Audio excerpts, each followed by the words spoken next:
Hello, everybody. I wanted to talk about anti war messages and specifically how Eminem brings attention to it in his song Mosh. The big problem he wants to point out is how those in power, especially in the US government, mislead the public into war. They make huge decisions that affect millions of lives but don't seem to face the same risks or consequences. Meanwhile, people are suffering. Politicians stay protected while everyday Americans deal with the aftermath. Young people, people our age, are being sent to war under misrepresentation, and a lot of Americans feel powerless, angry, and ignored. Eminem shows that frustration. He's not just venting; he's demanding change. In Mosh, he talks about corruption, loss of lives, and how those in charge rarely take responsibility for the destruction they cause. But what's powerful is that he doesn't stop there. He's not just saying, look how bad things are. He's encouraging people to rise up through protest and through awareness.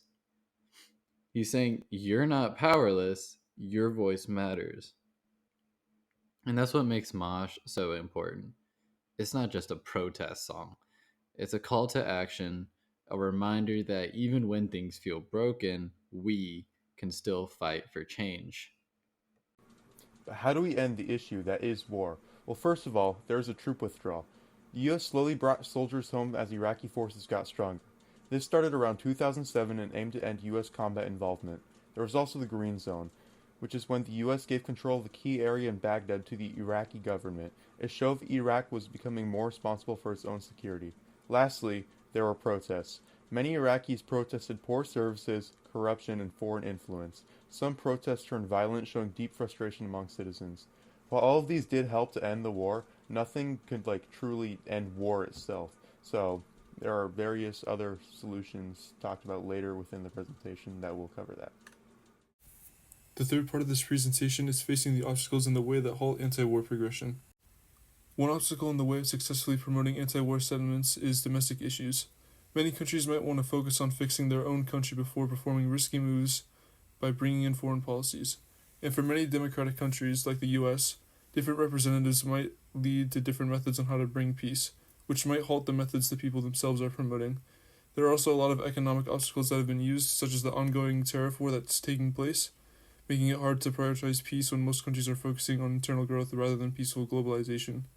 Lastly, there might be issues with trusting the government as a whole, as seen in the Vietnam War and the Iraq War due to the lack of honesty the government gave out. Another obstacle in the way could be the different ideologies within countries. Some governments might believe that they are better for the representation of people, and may argue that their form is better than other methods, causing dispute between what might be the best for peace. Using the Cold War as an example, there was a lot of issues revolving around how people were treated within the Soviet Union, and the whole war was an attempt to stop the spread of communism. If the US was willing to go as far as they did in the Cold War, it might be possible that they would reach out this far once more in order to prevent poor treatment, causing issues with international peace. Lastly, there might be issues on the perspective of peace due to different societal differences.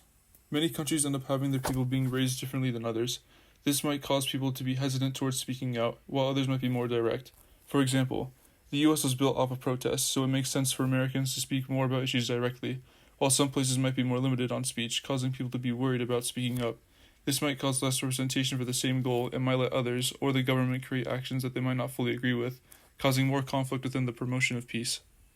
I'm Bryce, and this is a possible solution to the issue. Leaders should explain decisions clearly. They need to show that they tried all peaceful options before choosing war. Teaching kids about peace and the harms of war can help everyone understand, and it's also important to listen to people's worries and involve them in the decisions. By using honest talk and care, we can build trust, reduce fear, and work towards lasting peace.